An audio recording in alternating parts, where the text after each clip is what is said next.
வங்கக்கடலில் உருவான காற்றழுத்த தாழ்வு பகுதி ஆழ்ந்த காற்றழுத்த தாழ்வு பகுதியாக வலுவடைந்துள்ளது. தென்கிழக்கு வங்கக்கடலில் நேற்று உருவான காற்றழுத்த தாழ்வு பகுதி இன்று காலை நிலவரப்படி ஆழ்ந்த காற்றழுத்த தாழ்வு பகுதியாக வலுப்பெற்று அதே பகுதியில் நிலவுவதாக வானிலை மையம் கூறியுள்ளது. இது மேற்கு வடமேற்கு திசையில் நகர்ந்து நாளை காற்றழுத்த தாழ்வு மண்டலமாக வலுப்பெறும் என்றும் தெரிவிக்கப்பட்டுள்ளது. அதன் பிறகு அடுத்த 2 நாட்களில் வடமேற்கு திசையில் தமிழ்நாடு இலங்கை கடற்கரையை நோக்கி நகரக்கூடும் என்றும் வானிலை ஆய்வு மையம் கூறியுள்ளது.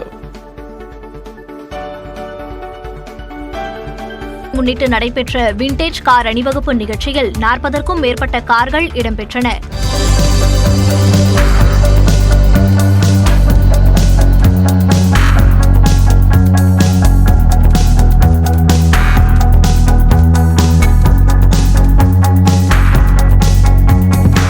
கோவையில் யங் இந்தியன்ஸ் அமைப்பின் சார்பில் ஆண்டுதோறும் கோவை விழா கொண்டாடப்படுகிறது.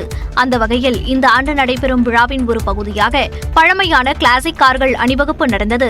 ரேஸ்கோர்ஸ் பகுதியில் தொடங்கிய இந்த அணிவகுப்பை கோவை மாவட்ட ஆட்சியர் கிராந்திகுமார் பாடி தொடங்கி வைத்தார்.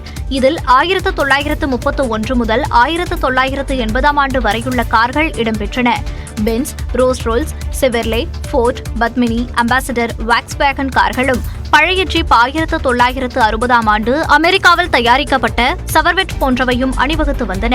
பழைய மாடல் கார்களை வைத்து பராமரிப்பது ஒரு நல்ல அனுபவம் எனவும் கார்களை பார்ப்பதற்கு நிறைய பேர் வருவார்கள், புதிய அறிமுகங்கள் ஏற்படும் எனவும் கார்களை பராமரித்து வரும் உரிமையாளர்கள் தெரிவிக்கின்றனர்.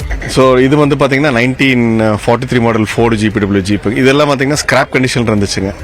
ஸோ இது மாதிரி ஃபுல்லா ரீஸ்டோர் பண்ண எனக்கு 3 years டைம் ஆச்சுங்க. ஃபுல்லா ரீஸ்டோர் பண்ணி இந்த மாதிரி ஷோ நடக்கிறப்ப நம்ம கொண்டு வந்து எல்லாரும் வண்டி பார்க்கறப்ப நம்மளுக்கு ரொம்ப ஹாப்பியா ஃபீல் பண்ணுதுங்க. இந்த மாதிரி நிறைய ஈவென்ட் கண்டக்ட் பண்ணா நல்லா இருக்குங்க. பழைய மாடல் கார்களை புதிய கார்கள் போல தற்போது வரை பாதுகாத்து வைத்து இருப்பதும் ஆச்சரியம் அளிப்பதாக கார் அணிவகுப்பை பார்க்க வந்தவர்கள் தெரிவித்தனர்.